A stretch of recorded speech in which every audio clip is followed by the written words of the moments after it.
Hello hi, നമുക്ക് ഒരു ഉരുളക്കിഴങ്ങ് മെഴുക്കുവരട്ടി ഉണ്ടാക്കിയാലോ. അതിന് ഞാനൊരു കടായി അടുപ്പത്ത് വെച്ച് അതിലേക്ക് ഒരു 3 ടീസ്പൂണ് വെളിച്ചെണ്ണ ഒഴിച്ച് ചൂടായതിന് ശേഷം കടുക് ഇട്ടിട്ടുണ്ട്. ഒരു 1/2 ടീസ്പൂൺ. അതിലേക്ക് ചെറുതായിട്ട് അരിഞ്ഞ് വെച്ചിരിക്കുന്ന ഉരുളക്കിഴങ്ങ് ഇട്ട് കുറച്ച് ഉപ്പും കൂടെ ഇട്ട് നമ്മൾ അത് നന്നായിട്ട് വേവിച്ചെടുക്കണം. ലോ ഫ്ലെയിമിൽ തന്നെ വേവിച്ചെടുക്കാൻ നോക്കുക, അടിയിൽ പിടിക്കാതിരിക്കാനാണ്. ഒരു 10-20 മിനിറ്റ് എടുക്കും. അടച്ചു വെച്ച് വേവിക്കുക. ജസ്റ്റ് ഒന്ന് ഇളക്കി കൊടുക്കുക, മറക്കണ്ട. ഇത് നന്നായി വെന്തതിന് ശേഷം ഞാൻ ഒരു 4-5 കൊച്ചുള്ളിയും കൂടെ അരിഞ്ഞതിലേക്ക് ഇടുന്നുണ്ട്. നിങ്ങൾക്ക് വേണമെങ്കിൽ സവാള ചേർക്കാം. അതും കൂടെ ഇട്ട് നമുക്കിത് നന്നായിട്ടൊന്ന് ഇളക്കി യോജിപ്പിച്ചെടുക്കണം.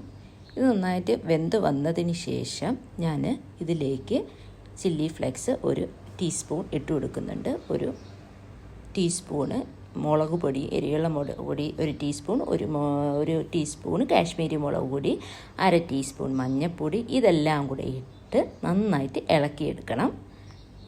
ഫ്ലെയിം കുറച്ച് വെച്ചിട്ട് വേണം ഇത് ഇളക്കാൻ, കരിഞ്ഞു പോകും. ഇത് നന്നായിട്ട് ഇളക്കിയെടുത്തതിന് ശേഷം ആവശ്യത്തിന് ഉപ്പ് നോക്കുക. ഉപ്പും ഇട്ടതിന് ശേഷം വീണ്ടും അടച്ച് വെച്ച് വീണ്ടും ഒരു 10-20 മിനിറ്റ് ലോ ഫ്ലെയിമിൽ വേവിച്ചെടുക്കുക.